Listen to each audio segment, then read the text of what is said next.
Bonjour et bienvenue dans cette pratique de sophrologie avec Florence.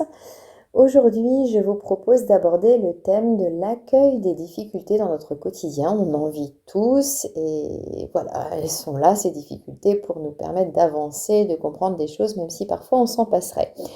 Mais pour autant, ce n'est pas toujours évident de prendre conscience des schémas qu'on met en place quand une difficulté arrive dans notre chemin. Et le mental nous joue souvent des tours et nous emmène parfois inconsciemment dans le passé, souvent en se connectant à du négatif ou alors en nous projetant dans le futur avec des scénarios divers et variés qu'il est très habile à mettre en place, mais souvent qui sont aussi les scénarios les plus catastrophes. Donc l'idée, c'est d'apprendre avec cette proposition de pratique à rester le plus possible dans le moment présent et à faire le tri un peu dans nos pensées. Avant d'aborder la pratique, je vous indique que dans la description de cet enregistrement, vous allez pouvoir trouver un lien de présentation sur ma formation pour mieux vivre les relations, notamment les relations à deux, bien sûr, professionnelles, personnelles. Donc cette présentation vous permet de découvrir un peu plus comment cette formation pourrait vous aider dans votre quotidien pour mieux vivre vos relations. Alors, maintenant, nous allons démarrer cette pratique en choisissant une position confortable pour vous. Donc, par exemple, assise, confortablement, prenez le temps de vous installer, de faire en sorte que votre environnement soit le plus calme possible, le moins perturbable possible. Et pour autant, si pendant la pratique des bruits arrivent ou des perturbations arrivent, faites en sorte aussi de les accueillir, ces bruits, ces perturbations, sans donner trop d'importance pour pouvoir rester avec vous-même. Une fois que vous êtes installé confortablement, vous pouvez prendre un temps pour observer l'environnement dans lequel vous êtes, faire un petit tour de la pièce, de l'espace, prendre conscience vraiment de ce qui vous entoure, de regarder ce que vous ne prenez pas le temps de regarder peut-être parfois. Et quand vous vous sentez prêt, vous pouvez fermer les yeux lentement ou les laisser entr'ouverts en fixant un point au sol, tout simplement pour éviter les sollicitations visuelles extérieures et vous inviter à être un peu plus dans votre bulle avec vous-même. Une fois vos yeux fermés, je vous propose de prendre conscience aussi des sons, des odeurs qui vous entourent. Prendre conscience de ce qui est présent en vous, peut-être des sons de digestion, des sons de votre organisme qui fonctionne sans que vous vous en souciez, de façon automatique et vous permet de vivre votre quotidien. Puis tout doucement, nous allons mettre un peu plus de conscience sur notre respiration. En inspirant, en faisant rentrer l'air, en suivant le trajet de cet air qui rentre par le nez ou par la bouche, qui pénètre dans vos poumons, et si vous le pouvez, qui pénètre jusqu'à votre abdomen. L'idéal est d'avoir dans cette conscience une respiration la plus complète possible et la plus tranquille possible, en faisant pénétrer l'air dans vos poumons jusqu'à votre ventre, comme si vous pouviez vous gonfler de cet air. Chacun à son rythme. Et puis, vous pouvez expirer aussi tout doucement en faisant sortir l'air, en vidant votre ventre, votre abdomen, et en vidant, en rétractant un peu vos poumons. Expérimentez déjà plusieurs fois ce mouvement d'entrée-sortie de l'air qui se fait tout à fait naturellement et sans votre conscience dans votre quotidien, Et souvent dans nos vies actives, cette entrée-sortie n'est pas forcément très complète, un peu courte, un peu rapide, ce qui fait que notre organisme n'a pas la possibilité de se poser, se réalimenter tranquillement. Il reste dans une dynamique, parfois un stress.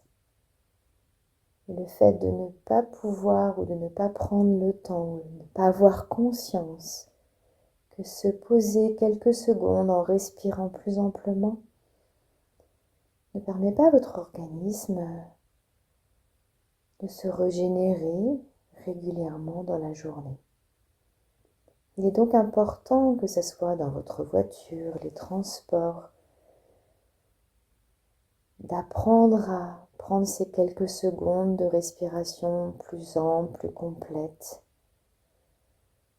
pour proposer à votre organisme de faire des petites pauses et mieux gérer tout ce qu'il a à gérer tout au long de la journée.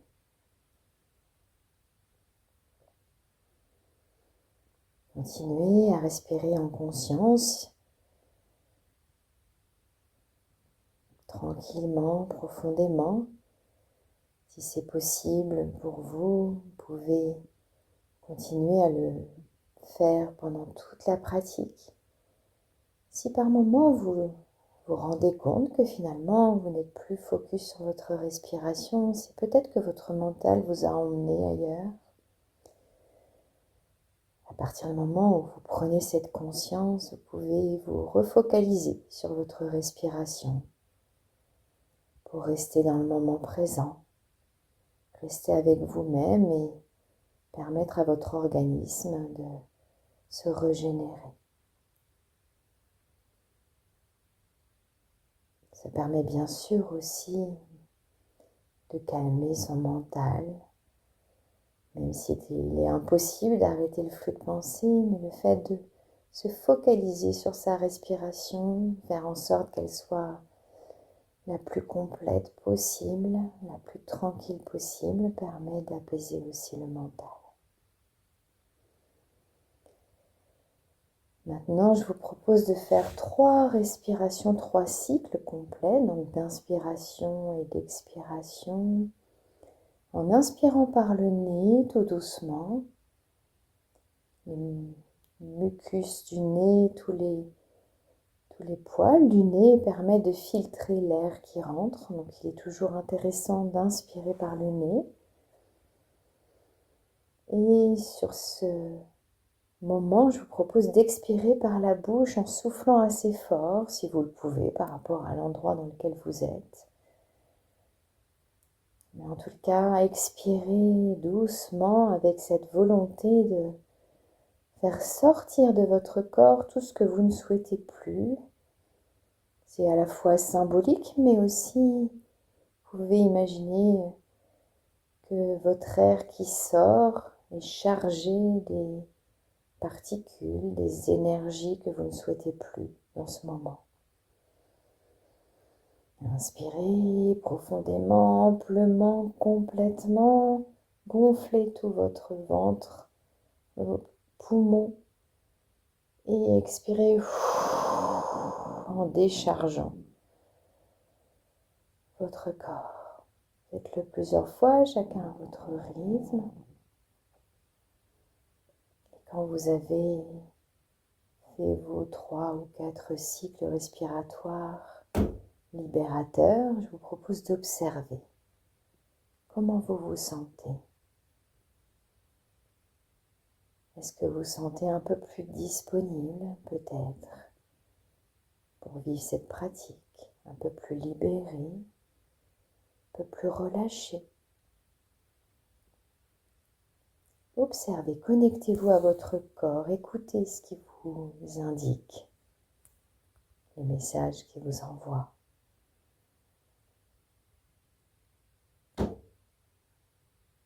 Nous avons souvent tendance à vivre notre quotidien complètement connecté avec notre mental. Et souvent nous oublions notre corps qui agit de façon automatique, mais qui pour autant a besoin d'attention et nous envoie des messages qu'on n'est plus en mesure d'écouter. Se reconnecter à son corps permet de retrouver un équilibre, permet de s'apaiser,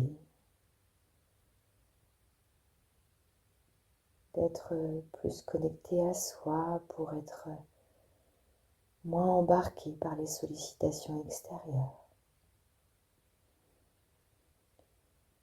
Je vous propose maintenant d'aller un peu plus loin dans la détente et d'observer votre corps dans sa globalité, mais en passant par du détail. On va faire un petit scan corporel en commençant par la tête. Observez votre tête comme si vous pouviez la voir dans un miroir. Et prenez conscience des parties de votre tête que vous pouvez détendre un peu plus. Bien sûr, vous pouvez accompagner ce scan corporel avec une respiration consciente, tranquille. Peut-être à expirer un peu plus fortement quand vous sentez que vous avez besoin d'évacuer. Et observez cette tête, votre front, le contour de vos yeux. Mettez en place ce qui est nécessaire pour détendre cette partie. Trouverez peut-être légèrement votre bouche pour détendre votre mâchoire. Observez vos joues, vos oreilles, votre cuir chevelu, tout ce que vous pouvez détendre dans cette partie. Prenez le temps d'aller un peu plus loin dans le niveau de détail de votre détente. Et quand c'est le bon moment pour vous, je vous invite à observer votre nuque, peut-être à faire quelques mouvements avec votre tête pour soulager, libérer votre nuque qui est très sollicitée. Et même chose, prenez le temps de trouver une position un peu plus confortable, un peu plus relaxante pour votre nuque. Toujours chacun à son rythme. Observez maintenant vos épaules et vos trapèzes, le haut de votre dos, le haut de votre thorax, toute cette partie qui prend aussi beaucoup de poids. Et faites en sorte que vos épaules puissent s'affaisser un peu plus, être attirées vers le sol, peut-être s'ouvrir un peu vers l'arrière. On a tendance à refermer nos épaules et à crisper notre cage thoracique ainsi qu'à tirer un peu plus sur nos trapèzes. Trouvez cette position aussi, peut-être en ouvrant vos épaules, qui vous permet de créer plus d'espace et moins de tension dans cette partie haute de votre corps. N'oubliez pas de respirer en conscience. Si votre mental vous emmène par moments ailleurs, c'est tout à fait normal. Le plus important est d'en prendre conscience et de revenir sur votre respiration. Observez maintenant vos bras jusqu'au bout des doigts. Est-ce qu'il y a des parties de vos bras que vous pouvez détendre un peu plus?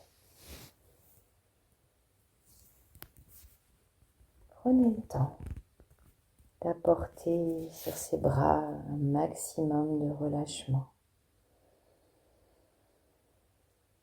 Observez votre ventre, votre bas du dos. Quand vous inspirez, votre ventre gonfle, la paroi abdominale va vers l'avant ou vers le haut selon votre position. Quand vous expirez, la paroi abdominale, la paroi du ventre rejoint la colonne vertébrale. Et vous pouvez peut-être ressentir dans le bas du dos que vos respirations abdominales agissent aussi sur le bas de votre dos. Quand vous inspirez, expirez plus avec la partie des poumons, vous pouvez sentir que votre cage thoracique s'ouvre devant, mais aussi agit sur l'arrière, sur le milieu de votre dos. Jouez avec ces deux respirations, peut-être l'une après l'autre, et ensuite ensemble, le thorax, les poumons et le ventre, l'abdomen.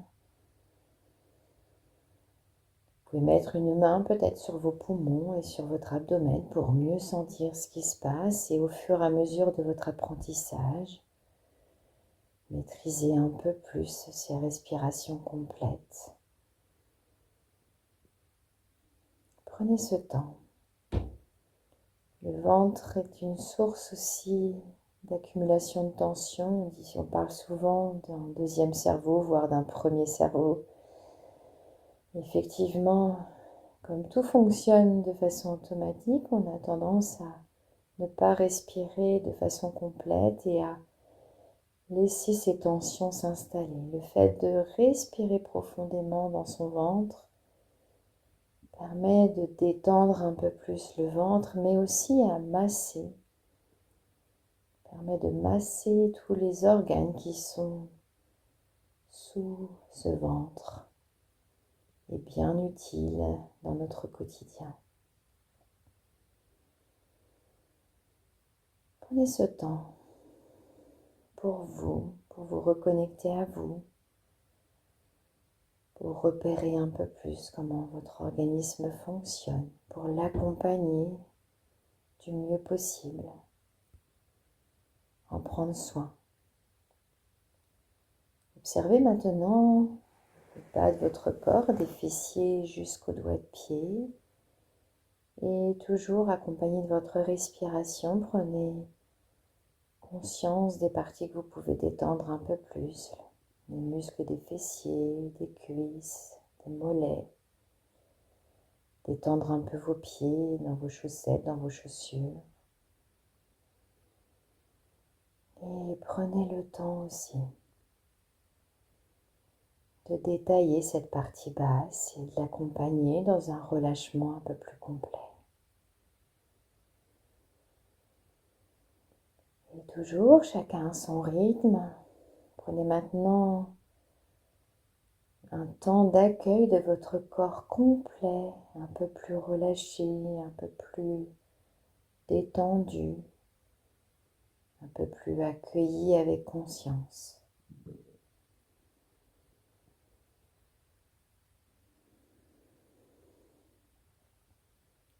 Votre corps est maintenant un peu plus présent aussi dans ce moment. Relâché, apaisé. Votre mental aussi ralenti. Tranquillement, vous lui donnez la possibilité de faire des pauses dans son fonctionnement.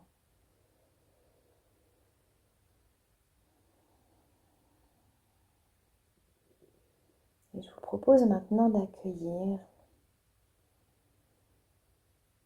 les paroles sur notre capacité à accueillir les difficultés dans notre quotidien. Vous pouvez garder une respiration consciente, complète et tranquille. Et dans notre quotidien, effectivement, on a parfois du mal à rester dans le moment présent. Mais il y a une chose qui est certaine, c'est que le passé, on ne peut plus agir dessus. Il est derrière nous. Il nous a permis d'apprendre, de comprendre, de vivre des expériences. Mais on ne peut plus agir dessus. qu'il est important de mesurer à quel point il est utile de ne pas trop s'arrêter sur le passé, de l'utiliser comme un bon support pour avoir pu vivre des choses et évoluer. Et de la même façon, le futur, on ne peut pas savoir ce qui va s'y passer. Il nous réserve plein de belles choses, plein d'expériences, plein aussi de difficultés à surmonter, de challenges à relever, de défis. Mais on n'en sait rien pour l'instant, dans ce moment présent. On ne sait pas ce qui se passera dans le futur. On ne peut rien maîtriser. La seule chose qu'on sait, c'est ce qu'on vit dans ce moment, dans le moment présent.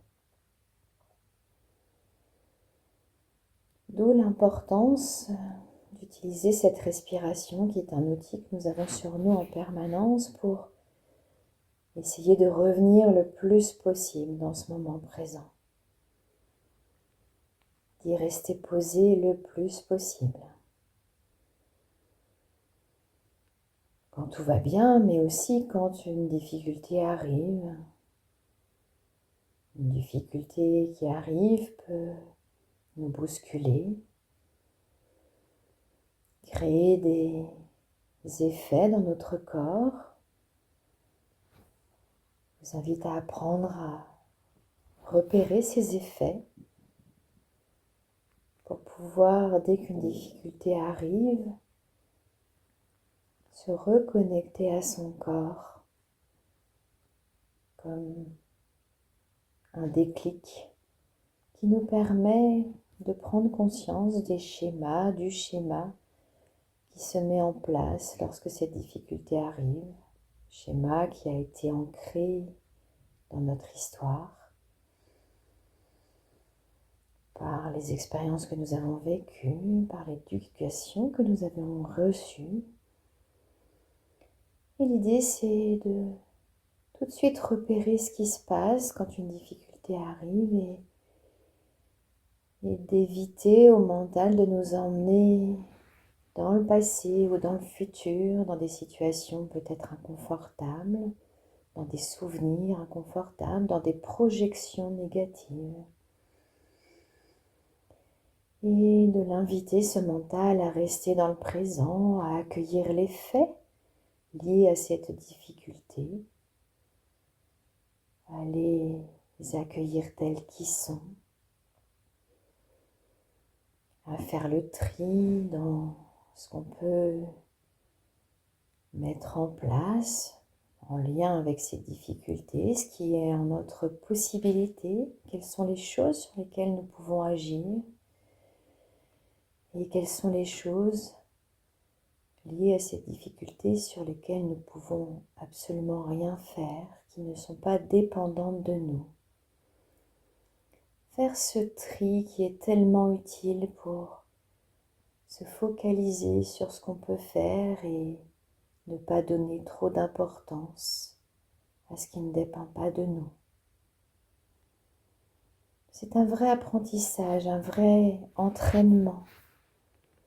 On a tendance à boucler en tant qu'être humain sur les choses difficiles, négatives,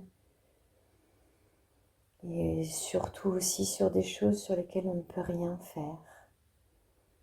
Alors qu'en fait, on pourrait décider, en s'entraînant, de donner plus d'énergie sur ce qu'on peut faire, sur les choses sur lesquelles on peut agir pour aller vers une solution, une résolution de cette difficulté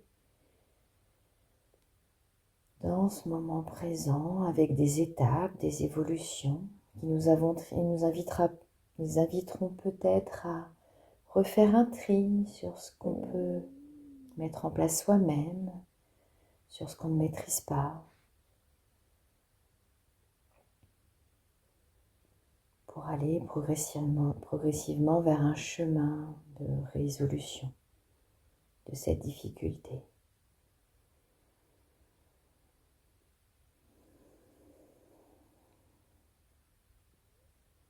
Le plus important est de prendre conscience que les seules choses que nous pouvons mettre en place par rapport à une situation sont celles qu'on peut aborder dans le moment présent. On ne peut pas savoir ce qui va se passer dans le futur, ni les conséquences de cette difficulté dans le futur. Ce n'est pas parce que cette difficulté nous renvoie une mémoire sur une situation passée que les mêmes choses vont se reproduire. Ce qui est passé est passé.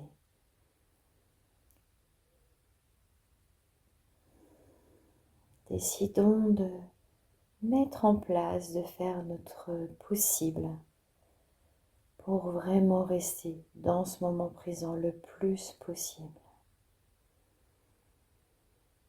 Bien sûr que certaines choses sont à anticiper sur le futur et il est important pour notre sécurité affective, financière et autres de pouvoir anticiper ces choses du futur, mais dans la conscience qu'on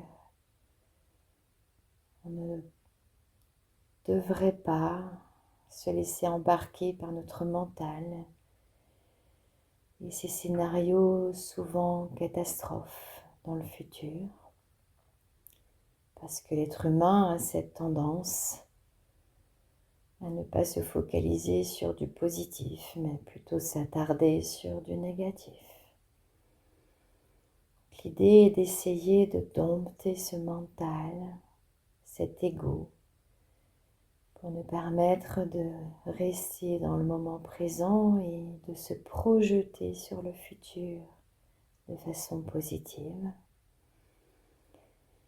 et de voir le passé comme un support pour nous permettre de grandir, d'évoluer avec nous-mêmes, d'être chaque jour une meilleure version de soi. Toujours avec beaucoup de douceur, peut-être avec l'aide de votre respiration, je vous propose de reprendre conscience de vos appuis dans la position dans laquelle vous êtes installé, de commencer tout doucement à bouger vos doigts de pied, vos doigts des mains et à mettre en place tout ce qui vous est nécessaire, étirement, bâillement, frictionnement, petits mouvements pour vous reconnecter à votre environnement jusqu'à rouvrir progressivement les yeux. Merci pour ce moment de partage de la pratique de la sophrologie que je vous ai proposée aujourd'hui. Je vous invite, si vous en avez envie, à laisser un petit commentaire, partager ce que vous avez ressenti pendant cette pratique. Et je vous souhaite le meilleur.